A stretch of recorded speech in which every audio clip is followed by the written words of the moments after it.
Сейчас, Валентин, да. Да, попробуй короткую. Вон он, где этот дальний БТР туда. Еще чуть-чуть ниже.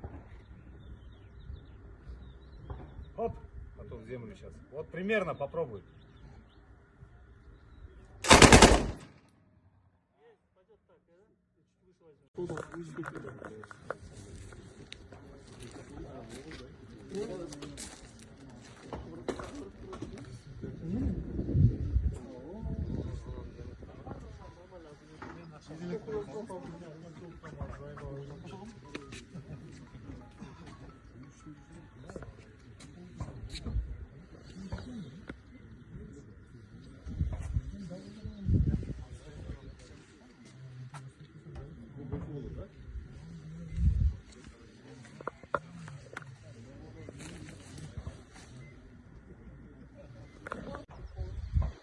Şimdi koydu da.